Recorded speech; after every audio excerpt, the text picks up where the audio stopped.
everyone. We'll just give it a minute here to let people in, and we'll start our presentation.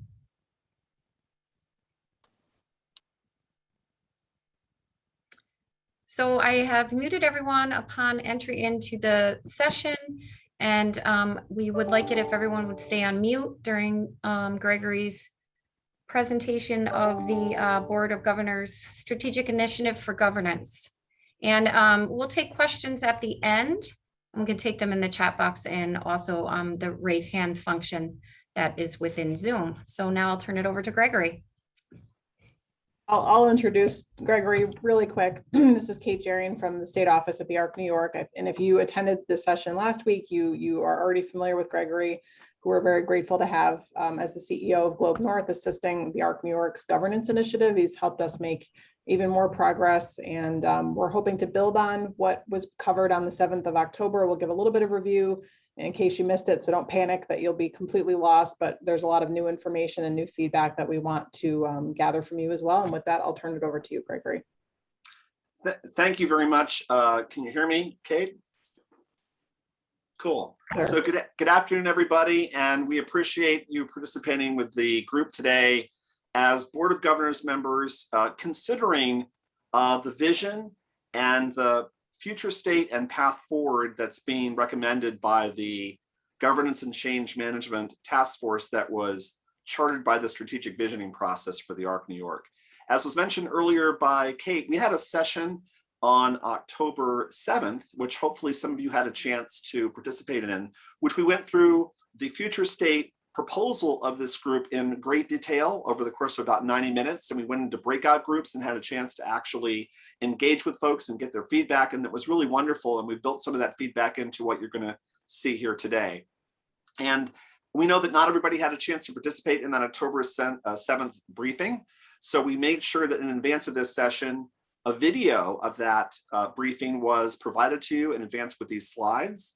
And I encourage you, if you did not have a chance to participate in that session, to go back and maybe watch the video if there are things that you think you'd like to hear more about in more detail that we're not covering today, because we're going to take this up to the next level and do more of an executive summary of what was discussed and really start to engage on moving from the what we're proposing here to the how we make that happen and what are the next steps on that journey. So with that, as an introduction, let me just take you through the agenda. We're going to quickly remind you of the mission of this task force, what our process has been as a team. Again, what is that vision we're talking about? What does the future look like for an enhanced governance model for the ARC New York? What has our process been for working with all of the stakeholders across the ARC and all the different governance entities to make sure, a term you're going to hear again, all voices are heard? What is some of the feedback we've received? Especially from our Board of Governors members who participated on the October 7th session. What's our path forward look like in general, and specifically what are next steps that you can be directly involved in your particular chapters and regions? So first off, that mission, we're here to look at the governance model, which is really how stakeholder groups across the ARC New York engage together. What's their scope? What's their roles? How do they work together? Looking to get greater clarity of responsibilities so we know who's doing what. So there's less, if you will, of a black box in some cases about how we operate, and more transparency. We also want to have efficiency built in the model by not having multiple people working on the same thing, but have each entity understand its role and operate and stay within its lane, which can get us to faster, easier navigation of the system, and also improved time to key decisions being made. This inclusive, comprehensive approach is designed to make sure that there's maximum transparency. People understand what kinds of work is being done where, who's making what types of decisions, and people have an awareness of where they need to get engaged, where they have passion, interest, and subject matter expertise. We also want to make sure as much as possible that this is a nimble model. It's not a model that requires having to check so many boxes to get everything done, but allows our state offices, our chapter members, our executive directors, our board members to really all work together in as lean and simple a way as possible, because we all know we're very busy and we're trying to, volunteer our time to this great work, but we also want to make it easy for us to do that, not burdensome to navigate the system. And also we know that the world changes fast. We saw that in the last 18 months with the pandemic. So the ability to be nimble and pivot quickly to make decisions when we have to is important, but we also know that ultimately the long-term mission and health of the ARC New York is our responsibility, your responsibility as a board. And so we want to make sure that the governance model takes that need for strategic thinking into account, and you'll hear more about that in just a moment. So our process as a team has really been wonderful because it's been a good example of modeling the behaviors that we're looking for going forward.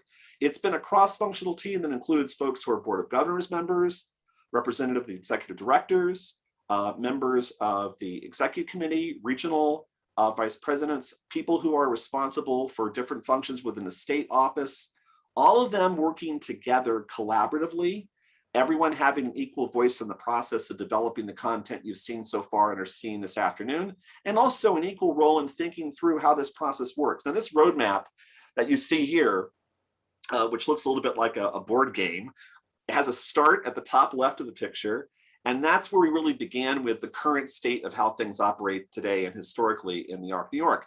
The next step in our journey was to look at the future state design, and this was the vision of where the team wanted to go with governance changes, what the specific model is that can make that vision a reality. We did test drives of different types of roles and responsibilities to get a feel for, like, if this group is responsible for something, who's informed about that, who's consulted about that. So we really tried to understand how these different groups would work together. We also focus on the concept of value, meaning everything we do is creating some value that makes our mission possible.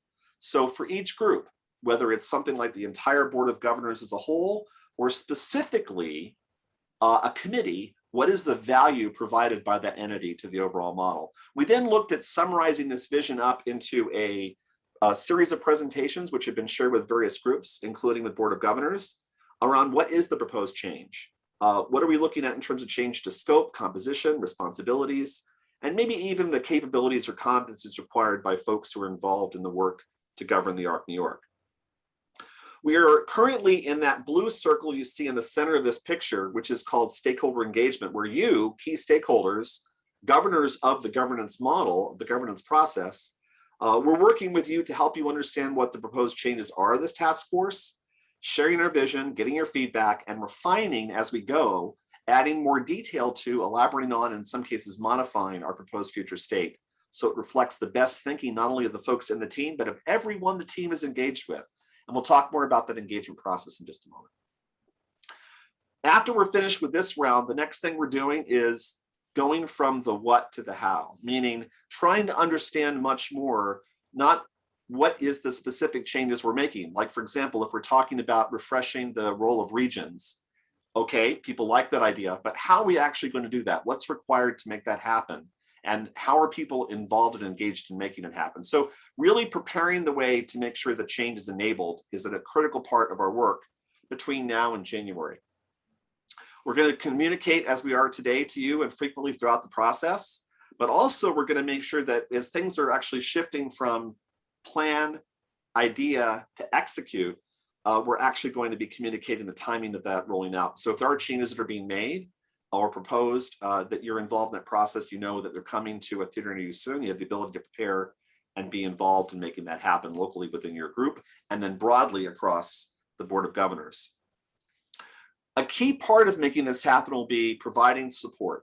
So that means that as you think about the things we're discussing, for example, engagement of Board of Governors members to be more strategic and be more prepared in some ways for making the kinds of deliberative strategic work that we think is important for you all to do possible, what do you need to be successful? You need to help us think about what that is, and then we need to put together the guides, the training, the coaching, the enablement to make that happen.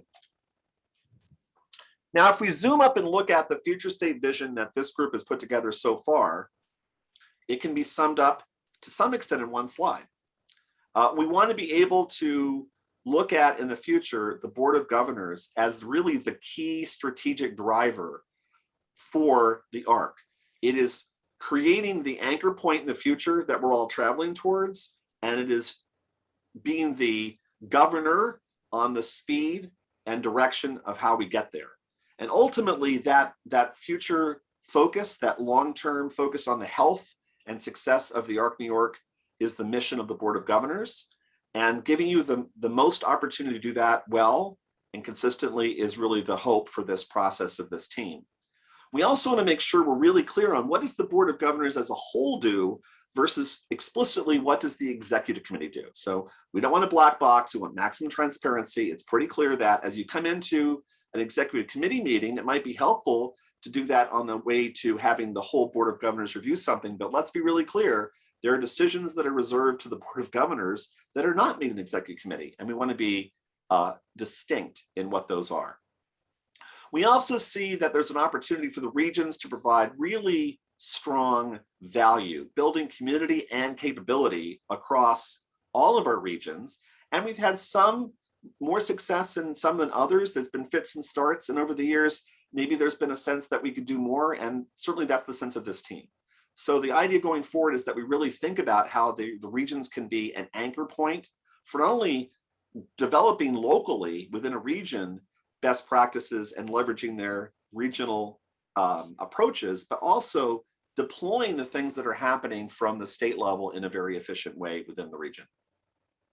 We also want to make sure that our executive directors and state office employees are seen as full members of the teams that are involved in coming up with recommendations that come to you as board members.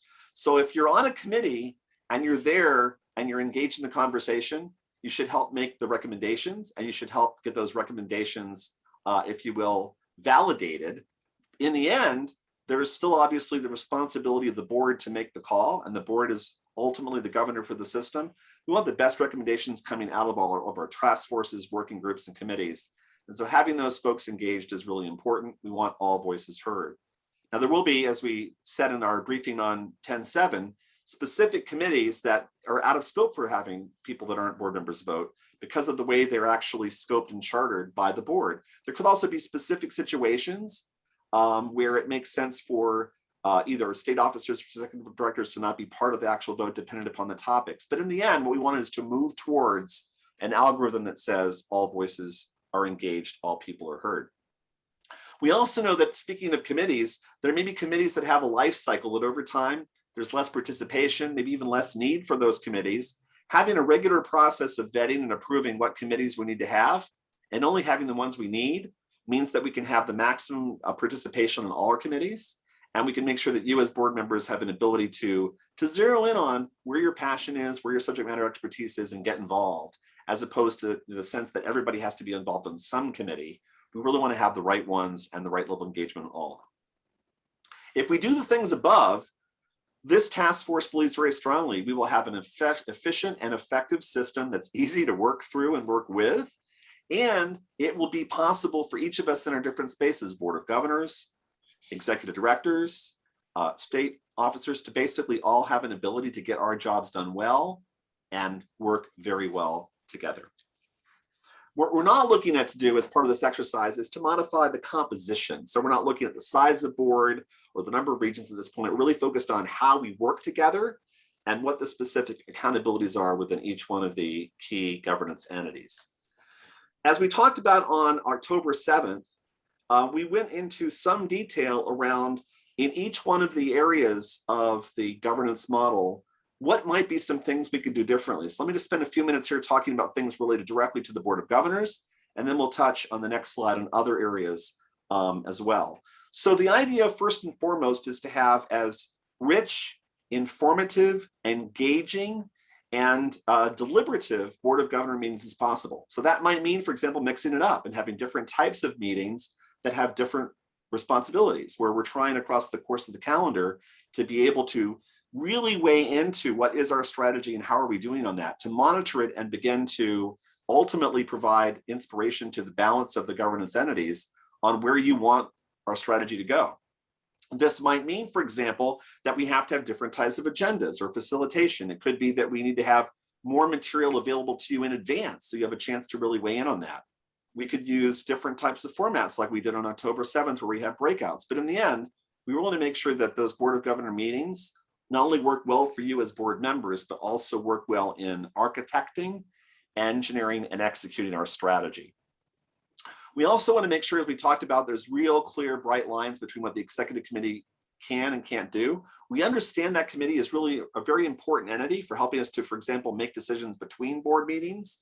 It also can be a really important opportunity to really vet and get feedback on content on the way to a larger board presentation, but it's not designed to be a rubber stamp. We're not looking for the EC to basically make the decisions and have the Board of Governors be a rubber stamp for that. What we're looking for ultimately is to have the executive committee provide an efficient way of getting work done, especially between board meetings, and also being clear on things where it does make sense for the executive committee to be empowered to make certain calls. It's also important to realize that those calls are something that can be reviewed over time by the Board of Governors, and in the end, reemphasize the importance of the Board of Governors as the overall governing authority. I spoke briefly a moment ago about committees. We want to make sure we have just the right number of committees. And we also know that the participation in those may shift over time. So it could be that we want to consider term limits where there are certain time frames where after a while, we'd like to refresh the membership, refresh the leadership. We also know the flip side of that is we have to make sure we have a good process of succession planning and recruitment to make sure we don't end up with gaps on these committees. I mentioned earlier the concept of participation. The idea here is that we're trying as much as possible to get the best information to you as board members, the best recommendations, the best potential decisions. So that means having really good representatives who are knowledgeable about the topics involved across the EDs, across the state officers and board members. It also means that we want to have good collaboration and consensus within a team. We're also looking forward to make sure that the committees are clear on where they actually have a bright line where only Board of Governors members could be voting versus others where it makes more sense to involve everyone. In the end, the emphasis here is on making sure that all of us are respected and included in the process of coming to great recommendations. From a regional standpoint, and we'll talk about this towards the end of our presentation as the next step, we're looking to have the regions, we're calling it rebooted. And what that means ultimately to us as a team is being really clear on what people who are in a region need for value. What do you get out of it? What do you put into it? What would be the most exciting and important things for us to be working on in a region that are really not something that can be worked on as easily statewide or certainly within the confines of a specific ARC chapter. We also see this as a great opportunity. I mentioned leadership and succession planning a moment ago. This could be a great place to mentor talent, to have people who have been around for a while as new board members come on, new people who are executive directors share their experiences. And because of proximity, we all hope that we'll have a lot of our COVID restrictions lifted soon. We can come back together physically. The ability for us to get together locally in our regions and work together and learn from each other is going to be really important. We move on to look at other entities besides those that are directly Board of Governors. We have an opportunity to begin to think about the EDA as an important place where not only best practices are shared across chapters, but also the great experience and hands-on requirements of the executive directors in each of our chapters can be taken into account, developing what we might call a voice of the EDA. And if that could be brought in and weighed in on certain topics where it'd be helpful for you as a Board of Governors to consider that, really if you had a synthesized sense of where our executive directors were, doesn't mean there's not going to be variation between chapter, there will always be that, or within regions, but there could be some areas where it really helps to get a good sense of what our executive directors feel and get a pulse on that. So we think that would be a really important thing. We had a session with the EDA back at the end of September. They were really excited about this overall future state proposal, but they also saw some benefit to having, although they know they have work to do to get there, a process for coming up with a way to synthesize the thoughts of their members and provide that to you as a board. Critical for us to consider a respectful and appropriate role for self-advocates. That's a key part of our future state design. It's important for us to think about what committees make the most sense for self-advocates to be part of, and then what's the right methodology to make that happen. More work to be done here, but this is a really good example of something that we feel strongly is part of the future of our governance model. From a state office role, obviously the work that Eric and the team have been doing over the last couple of years needs to continue. We want to make sure that servant leadership is the watchword here. This is about support, capability building, community building across all of our chapters, leveraging the power of the state and One ARC New York, and not oversight. This is not a situation where we're trying to centralize. We're looking to make sure that there's support that's available for all of our chapters individually, but for you as a board as well, and board members, what do you need to be successful? And ultimately that state office role is one as a nurturing entity, providing not only a strategic vision that's supporting what you are doing and charting out as the requirements as a board, but what do we need to facilitate growth, communication, and collaboration across all of our members statewide? All this sits on a platform of our chapters, where all of those we serve in the ARC New York are served, and where ultimately the rubber hits the road for our mission becoming successful or not.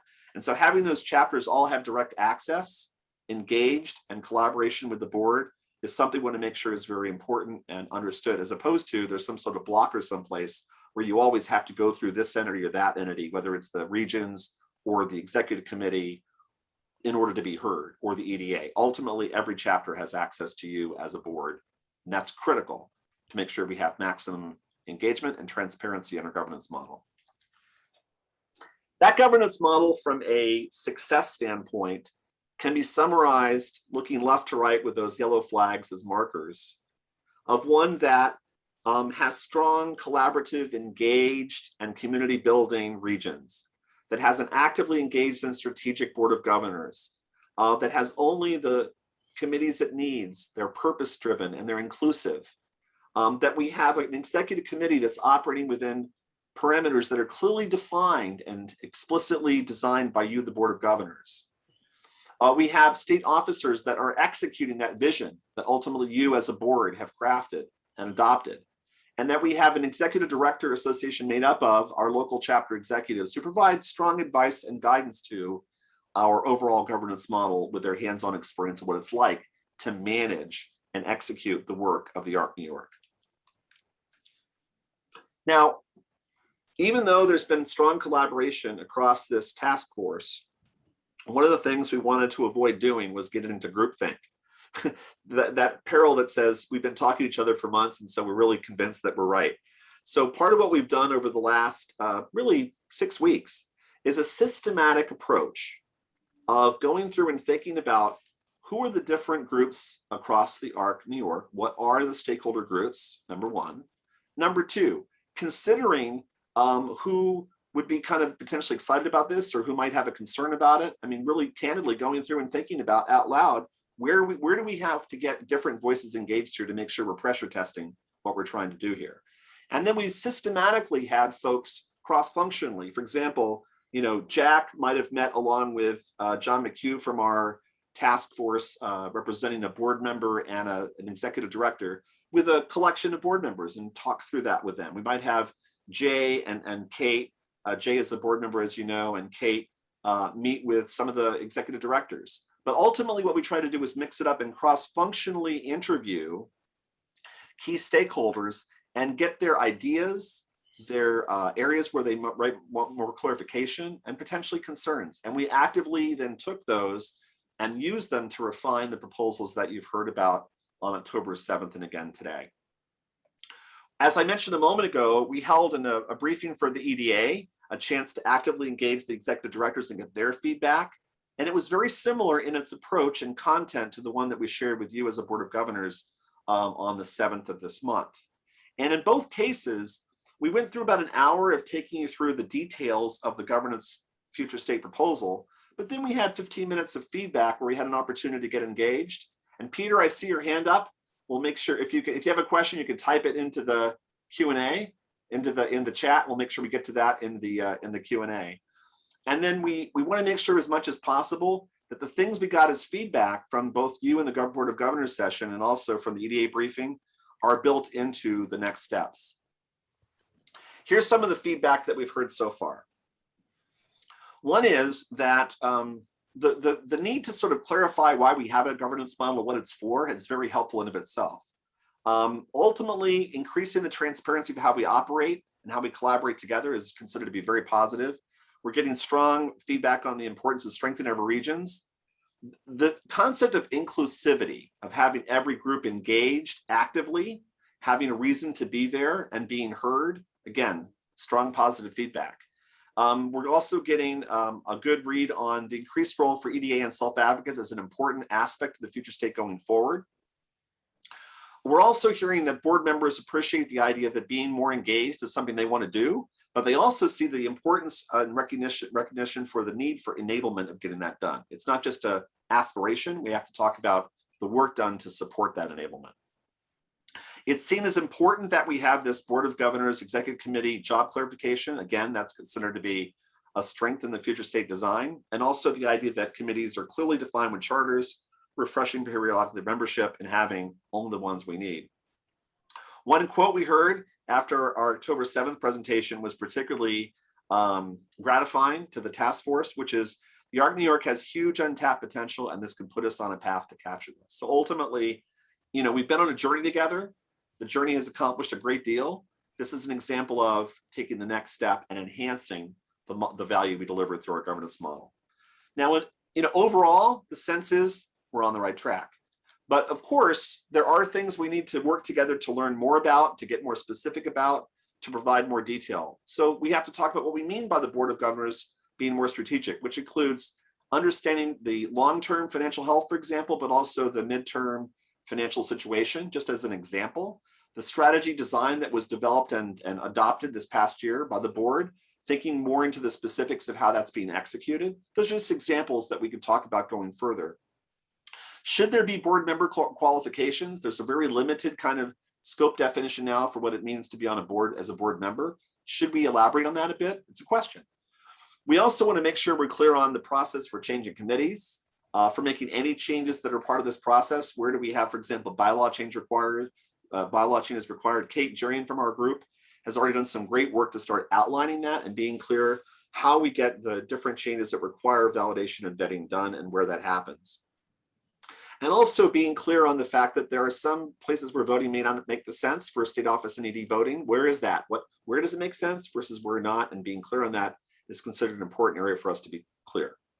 Also, what do we need to do differently in our regions? There's a sense that they like the idea, as I said on the earlier page, of this rebooting our regions, but they're also a little bit skeptical. Okay, tell us, how's that really going to work?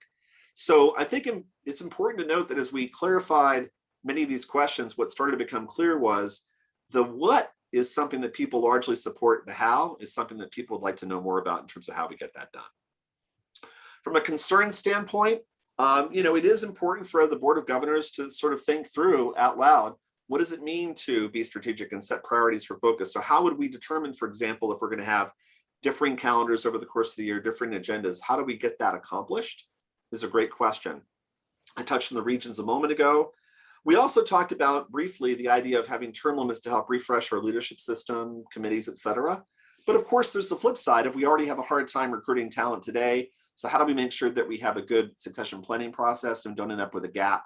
Ultimately, the big kind of feedback we got that's the flip side of you're on the right track is we like where you're going. How do you make this happen? So from a path forward standpoint, number one, you got to be clear where you're going. So clarity is critical. Our group, our task force, is actively engaged already on more detail on the what. So some of the things we talked about a moment ago, where we're looking for more specificity, like for example, potentially qualifications or the specific committee proposals, or where we need to have certain changes. That's all work that we're targeting having done by the end of this year. We'll also have some proposed examples of Board of Governors meeting calendars, ground rules, agendas, and the beginnings of requirements for what it's like to be a board member going forward and what types of training and coaching might be helpful to make that successful. We've done a lot of work already on executive committee scoping, and we want to make sure that's finalized so that we don't have anything there that's left unclear. Ultimately, if we have the clarity of what we're doing, then we need your full support and collaboration in the how piece, in the how do we rotate from the idea to the implementation. So we've got a couple different areas we're looking at to engage you all going forward and others in this kind of work with key stakeholders. The first you'll hear about in a moment is facilitated regional forums. The second one is Board of Governors stakeholder focus groups. And the third is continued work with the EDA. I'll pause on the facilitated regional forums for a moment. We'll cover that in the next slide. From a stakeholder focus group standpoint, we want to do things like take the calendars we talked about, drafting those agendas and getting some feedback on them. We also want to have maybe some test drives with you on the enablement process to make sure we've got good requirements for what that looks like. The EDA is interested in this idea of having a synthesized voice, but they've also talked about the fact that's easier said than done. So with Shaloni, with Karen from our team, and John and others who are executive directors, we want to work with the EDA and help them think about how they actually get that done. As I mentioned a moment ago, Kate's put together an excellent summary of where we have specific validations and approvals required. So we put together a proposal that we'll be bringing forward through the legal process, legal committee, January or so, being able to go through and have specific proposed changes for committees and also bylaw changes where needed, all vetted and approved by the Board of Governors, with lots of information provided up front and information available for you to work with us interactively before those decisions are made and put before you as a whole board, modeling the process that we think is important going forward. As I touched on a moment ago, regional forums are a key component of making this successful, because a region is a great microcosm of the different members, the different constituencies we've talked about in this interactive collaborative governance model. Board members, EDs, state, SAs. The thought process is over the next few months to call a region together and ask them to be with materials prepared in advance and some questions we'll supply for them to consider. Think about this future state and provide some elaboration of what it means to them in a region and help us build out that together. Give us back your requirements. What do you need to be successful? By doing this, we'll get sort of 4 sourced answers, and we'll have the genius of the different 4 regions come together to help us build requirements that are very comprehensive and could be different potentially region to region. You'll also, in your discussions, say within a regional context, what are key challenges and opportunities for you in the coming year? And use that to help set agenda topics for the next couple of regional sessions that you would hold yourselves. In the end, we want to make sure that each of those forums is prepared in advance with what you need to be successful in it. It'll be very clear how it feels and is facilitated differently, and we'll be directly engaged to try to model those forums to make them as engaging as possible. Ultimately, think about this as the first step in everyone rolling up their shirt sleeves and working together to take these future state proposals and make them work by talking about the how as well as the what for each one of these areas we're talking about, whether it's state, Board of Governors, EDA, or the committees. So with that, I promised there would be a Q&A in the back half of this session. I know that some of you were very patient because you've already had your hand up. And what I'm going to stop doing is sharing slides, because I don't know about you, but 33 minutes of PowerPoint is all I can really take. So it always helps to actually start to engage and see people. And Peter, I know that you had your hand up first, so we want to make sure we get to you first. I don't know if you already typed something in the chat because I can't quite see that from here.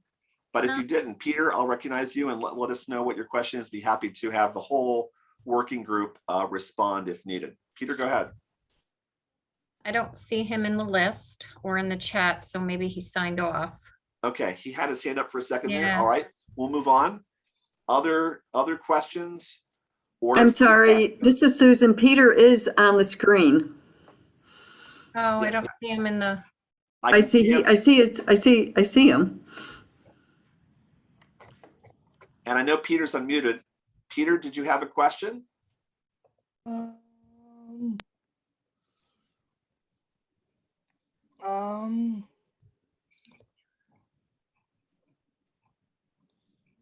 Maybe my mom can answer it. My mom. Okay, Peter, if your mom's there, you could let her know and we'll be happy to take the question. You can also work with her if you want to help us get that question for you, okay? Yeah. Thanks, Peter. Other questions or comments?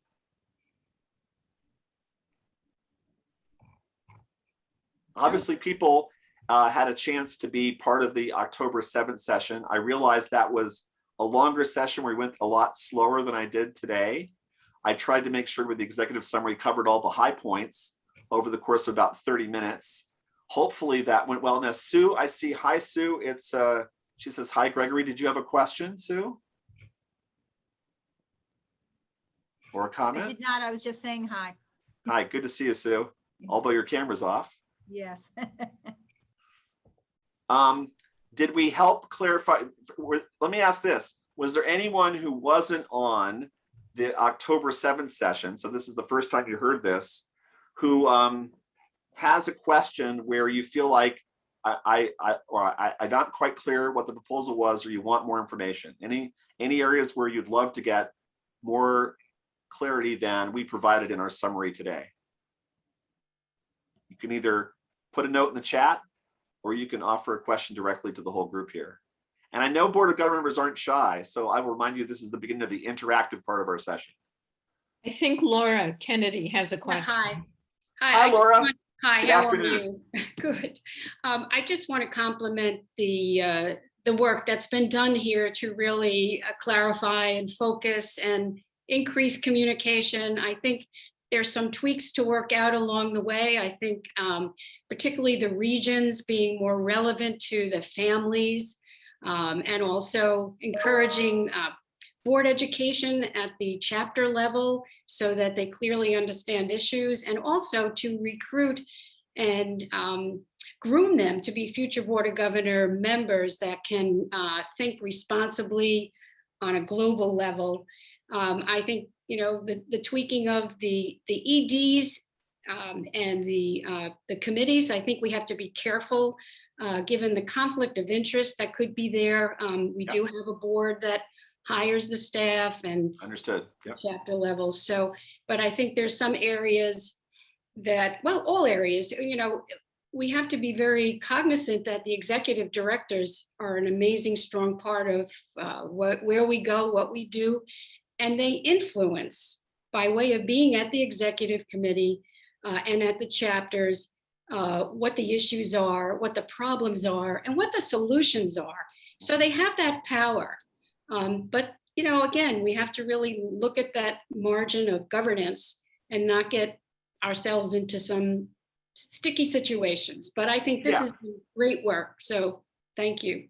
Thank you for that very helpful feedback, Laura. And what we really appreciate about Laura's feedback is the nuance there. The overall direction, great. Here's some specific areas where we have to be careful. You know, it's the classic, you know, when you touch something, you can influence something else and have an unintended consequence. So we have to be clear on that. And I think that's exactly those areas we touched on, Laura, in your remarks there, are areas where we feel like that elaboration by the working group is very important. And also it's an opportunity by using these regional forums to actually get you all directly engaged in that tweaking process a bit and get your feedback. So thanks again for that, Laura. Other comments or questions from the floor? Can't see everybody, so if there's a hand up that I'm missing. We have lots of people that aren't on camera, but that's okay. Up, Ann Lockhart. Ann, you had a question? Or a comment? You just need to unmute Anne Marie. Am I unmuted now? You are. We can hear you. Okay, well, maybe you don't want to hear me though. I'm only kidding. I'm only kidding. I just want to say I really do appreciate the work that has been done. And as Laura mentioned, I've always felt that the regions are underutilized, but really need to have that purpose defined and ways to work together. And some of the regions are particularly large, like the region I'm in, which makes it difficult for 13 chapters to work together. Yep. Because there's a huge distance. So I think part of what has to be defined for the regions is maybe what is generally a concern and a purpose, and then maybe in those larger regions, some subgroups would have to be thought about to work on specific things in maybe 5 or 6 chapters that are contiguous to each other. I'm not sure how that's going to work, but I think there's a lot of work that can be done in developing these regions, and also a way to bring in new members and self-advocates. I think that's going to be where we're going to have the most influence. As far as committee structure is concerned, I have similar concerns that Laura has with our executive directors who are so valuable to us, but there could be in certain instances a conflict of interest. So I think that's something that has to be looked at, but defining our roles is definitely important. I think you, that's Ann. something that really has Thank- to be clarified. Thank you, Ann. And one of the things I really appreciated about your comments about the region is you built into those some suggestions, right? So the idea that we think about, you can have ideas, topics, challenges identified at the regional level, but then maybe break them up and work them in groups of chapters, especially for larger regions. I think that's an excellent example of if you're in one of those regional forums that we're proposing, your particular region may decide that's a great way for you to approach it, whereas another region that may be more contiguously close together might do something differently. So Ann, thanks for that. And again, we heard the seconding of the importance of really being clear on kind of like if we're doing the engagement of EDs and things like that, where does that happen and how do we make sure that happens appropriately? Eric, you're next. Okay, well, you're in a flow, Gregory, so I don't want to take you off your flow, but if I can just comment on Laura and Anne Marie, you know, we have really committed ourselves, this group, to soliciting feedback from all the stakeholder groups, really to the biggest degree possible. And these changes, you know, if they're made and when they're made, they're not necessarily set in stone. We may decide that we got 9 out of 10 things right, but that 10th thing didn't work out the way we had hoped for. And we can make modifications going forward. So I don't want anyone to fear that, you know, these are going to be set in stone for all of eternity. We're just trying to make gradual incremental improvements.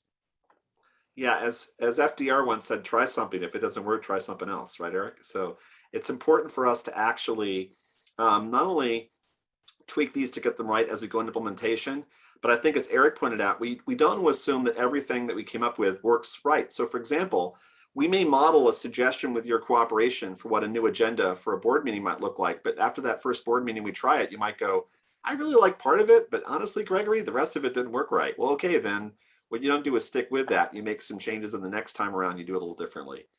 Other questions or feedback, team? Gregory, this is Sharon Boyd. Hi, Sharon. Hi. The thing that stands out to me too that I like is the voice of the chapters. And I was wondering if anybody had fleshed that out when it says create an easy to navigate structure, what that might look like.